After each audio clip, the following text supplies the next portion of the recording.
Hello everyone, welcome to Zipika Social Science classes. So students, now we'll start our next topic that is about socialism in Russia. Student इससे पहले वाली video में हमने जो discuss किया था Russian economy और रशियन सोसाइटी के बारे में था, जिसमें हमने देखा था रशियन इकॉनमी और रशियन सोसाइटी दोनों ने कैसा ग्राउंड तैयार किया है जिसने रशियन रेवोल्यूशन को चिंगारी दी है, रशियन रेवोल्यूशन के स्टार्ट होने में हेल्प की है। तो स्टूडेंट्स, जैसे हमारी जो वीडियो थी जिसमें हमने द रशियन एम्पायर 1914 में जो भी वीडियो में डिस्कस किया था, आपको याद होगा 1914 से पहले जो एम्परर था वो तो त्सार निकोलस था। वो पूरे रशिया पर शासन कर रहा था, उसका एक अपना एम्पायर था। अब जो त्सार निकोलस था वो एक राजा की तरह वर्क कर रहा था। अब लोग क्या चाहते थे, उस मोनार्की रूल के अंडर वर्क नहीं करना चाहते थे, उस राजा को हटाना चाहते थे। और उसके लिए रशियन जो सोसाइटी और जो रशियन इकॉनमी है उसने एक ऐसा ग्राउंड तैयार किया, क्योंकि वहाँ पर लोगों को प्रॉब्लम क्रिएट हो रही थी, चाहे वो वर्कर्स थे चाहे वहाँ की इकॉनमी थी, वो प्रॉब्लम फेस कर रहे थे। और जब लोग प्रॉब्लम फेस करते हैं और जब वो प्रॉब्लम सॉर्ट आउट नहीं होती तो वो किस में कन्वर्ट हो जाती है, वो रेवोल्यूशन में कन्वर्ट हो जाती है। तो सोसाइटी और इकॉनमी ने दोनों ने मिलकर रशियन रेवोल्यूशन को जनरेट किया है। तो स्टूडेंट वही हम इस लेक्चर में पढ़ेंगे कि अब कौन सी आइडियोलॉजी थी जिसकी वजह से वो इतना इन्फ्लुएंस हुए कि उन्हें लगा कि रेवोल्यूशन के थ्रू ही हमें आज़ादी मिल सकती है, रेवोल्यूशन के थ्रू ही हम अपनी जो रशिया की कंडीशन है उसको इम्प्रूव कर सकते हैं। तो वो क्या थी आइडियोलॉजी? सोशलिज्म। सोशलिज्म की आइडियोलॉजी में बिलीव करके लोगों ने रशियन रेवोल्यूशन को एनकरेज किया, उसको मतलब रेवोल्यूशन के थ्रू ही वो सारी चीज़ों को सॉर्ट आउट करना चाहते थे। तो बिफोर 1914, क्योंकि 1914 से पहले कौन था राजा, एम्परर कौन था? त्सार निकोलस। तो अब उनसे उसके पहले क्या था? All political parties were illegal in Russia. जो सारी पॉलिटिकल पार्टीज थी वो इलीगल मानी जाती थी, क्योंकि शासन कौन कर रहा है? त्सार निकोलस कर रहा है। और त्सार निकोलस को ये लगता था कि अगर ये पॉलिटिकल पार्टीज बन गई तो ये सारी मेरे अगेंस्ट खड़ी हो जाएंगी। तो उसने ये लॉ बना दिया कि रशिया में कोई भी पॉलिटिकल पार्टीज उसके अगेंस्ट खड़ी नहीं होगी। रशिया में सिर्फ किसका शासन रहेगा? त्सार निकोलस का शासन रहेगा। और इसलिए उसने इन पार्टीज को क्या मान लिया था, क्या बना दिया था कि इलीगल है। फिर उसके बाद क्या होता है? Russian social democratic workers party बनती है, वॉज फाउंडेड इन 1898। अब आप कहेंगे अभी तो मैंने पहले बोला है कि कोई भी पार्टी नहीं बनेगी, 1914 से पहले कोई भी पॉलिटिकल पार्टी अगर बनती थी उसको इलीगल माना जाता था। तो अब ये कौन सी पार्टी है जो 1898 में बनी है? ये पार्टी थी Russian social democratic workers party. और वर्कर्स पार्टी की जगह आप लेबर पार्टी भी लिख सकते हैं, क्योंकि वर्कर्स और लेबर दोनों वर्ड आप यहाँ पर यूज़ कर सकते हैं। और ये बनी थी 1898 में। और इनको किसने बनाया था? सोशलिस्ट ने बनाया था, जो किसके अगेंस्ट थे? जो त्सार निकोलस के अगेंस्ट थे और जो सोशलिज्म के आइडिया में बिलीव करते थे, उन्होंने ये आईडी बनाई। अब ये जो पार्टी बनाई है उन्होंने बनाई थी। अब ये पार्टी, अगर ये पार्टी इलीगल थी तो ये बनेगी भी कैसे? इलीगल तरीके से। और किसकी आइडियोलॉजी में बिलीव करते थे? मार्क्स की आइडियोलॉजी में बिलीव, कार्ल मार्क्स की आइडियोलॉजी में बिलीव करते थे। कार्ल मार्क्स की आइडियोलॉजी हमने डिस्कस कर ली थी। अब ये जो पार्टी बनी है ये कैसे बनी है? Due to government policy it operated secretly, क्योंकि त्सार निकोलस ने मना कर दिया था कि कोई भी पार्टी नहीं बनेगी। तो इन्होंने पार्टी को कैसे बनाया? सीक्रेटली बनाया, एज एन इलीगल ऑर्गेनाइजेशन, क्योंकि उसने इलीगल माना था तो इन्होंने भी इलीगल इसको चलाया। इलीगल कब तक चलाया? 1914 तक, क्योंकि 1914 के बाद त्सार निकोलस हट गया था। 1914 के बाद इन लोगों ने अपनी पार्टी को रिकॉग्नाइज भी कर दिया था। उससे पहले क्या पार्टी चल रही थी? इलीगल चल रही थी। Idea of Russian socialist regarding Russian pheasant. अब जो रशियन सोशलिस्ट थे, रशियन सोशलिस्ट मतलब who believe in the ideology of socialism. अब वो जो सोशलिज्म के आइडियोलॉजी में बिलीव करते थे, उन्होंने रशियन पीसेंट के बारे में क्या बात की है? उन्होंने रशियन पीसेंट के बारे में बात की है कि दे वर नेचुरल सोशलिस्ट, कि ये नेचुरल सोशलिस्ट है। अब उसके पीछे भी एक रीज़न होगा, वाई। देखो मैंने यहाँ लिखा है क्वेश्चन वाई, कि उनको हम नेचुरल सोशलिस्ट क्यों कर रहे हैं? क्योंकि सोशलिज्म की आइडियोलॉजी में क्या था कि आप क्या करते हो, सारी की सारी लैंड को पूल करते हो एक जगह पे, और लैंड को पूल करने के बाद जितने भी मतलब जितना भी आपका प्रोडक्शन होता है उसको इंडिविजुअली, मतलब फैमिली के कैपेसिटी के अकॉर्डिंग, फैमिली के मेंबर्स के अकॉर्डिंग इक्वली डिवाइड करते हैं। तो आप कहते हैं पीजेंट भी इसी आइडियोलॉजी में बिलीव कर रहे थे, पीजेंट भी यही काम कर रहे थे। Because of their custom of dividing land periodically, वो लैंड को डिवाइड करते थे लोगों की जरूरतों के according. It was believe that peasant would be the main force of the revolution, इसलिए क्या बोला कि ये सोशलिज्म की आइडियोलॉजी को बिल्कुल चला रहे हैं, उसको प्रैक्टिकल वे में फॉलो कर रहे हैं। तो रशियन सोशलिस्ट कहते थे कि मेन फोर्स कौन है रेवोल्यूशन का, मेन फोर्स थे पीजेंट, कि अगर रेवोल्यूशन होगा तो रेवोल्यूशन को आगे चलाने वाले, रेवोल्यूशन करने वाले कौन से लोग होंगे, पीजेंट्स होंगे। क्योंकि उनको ये लगता था कि सोशलिज्म की आइडिया को प्रैक्टिकली ये लोग फॉलो कर रहे हैं। जैसे कार्ल मार्क्स ने अपनी आइडियोलॉजी में बोला था कि आपने लैंड को पूल करना है, उसके अकॉर्डिंग रिसोर्सेज को डिवाइड करना है। तो जो पीजेंट थे वो उसको एक्चुअली में इसको प्रैक्टिकल वे में कर रहे थे। तो इसलिए उन्होंने क्या बोला, रशियन सोशलिस्ट ने क्या बोला कि अगर रेवोल्यूशन होता है तो किनके कारण रेवोल्यूशन होगा, पीजेंट के कारण होगा।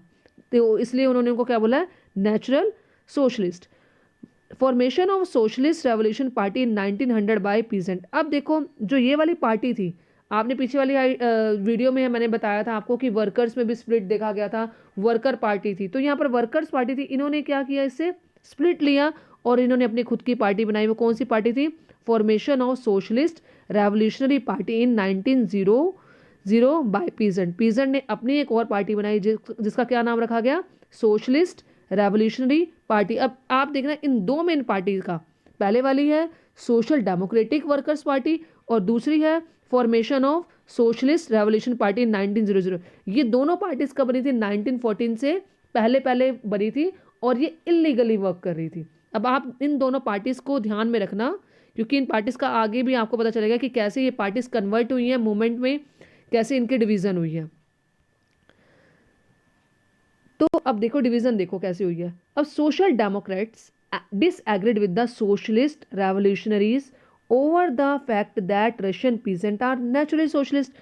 अब ये जो सोशल डेमोक्रेट्स थे ये किसके अंडर काम कर रहे थे, ये लेनिन के अंडर काम कर रहे थे। अब देखो सोशल डेमोक्रेट्स लिखा है और सोशलिस्ट रेवोल्यूशनरी वर्ड लिखा है।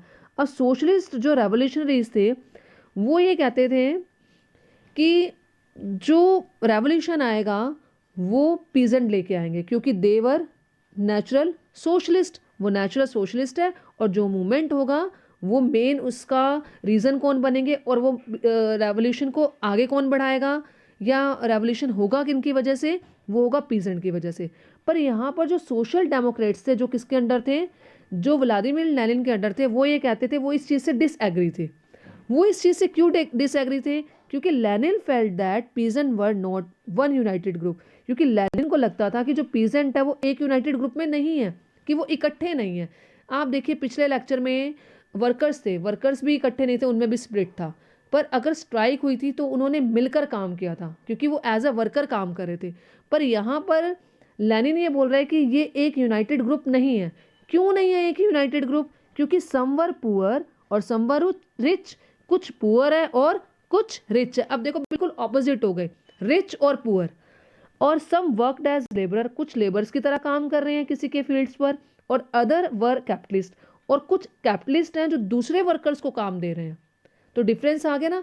तो लेनिन को ये लगता था कि इसमें रिच और पुअर में इतना बड़ा गैप है तो ये कभी भी यूनाइटेड नहीं हो सकते, क्योंकि रिच जो है वो पुअर को फेवर नहीं करेंगे और पुअर जो है वो रिच को फेवर नहीं करेंगे।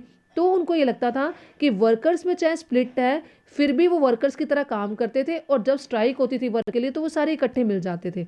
और यहाँ पर उनको क्या लगता था कि कुछ पुअर है या कुछ रिच है और कुछ लेबरर्स की तरह काम कर रहे हैं, और कुछ जो ऐसे कैपिटलिस्ट की तरह काम कर रहे हैं जो दूसरे वर्कर्स को एम्प्लॉय करते हैं। तो उन्हें ये लग रहा था कि ये कभी भी एक यूनाइटेड ग्रुप नहीं बन पाएगा। तो this differentiation within them did not allow peasant to be part of the socialist movement. इसलिए उनको लगता था कि ये डिफ्रेंसिएशन आएगा, इसलिए उन्होंने पीजेंट को इसका सोशलिस्ट मूवमेंट का पार्ट नहीं बनने दिया।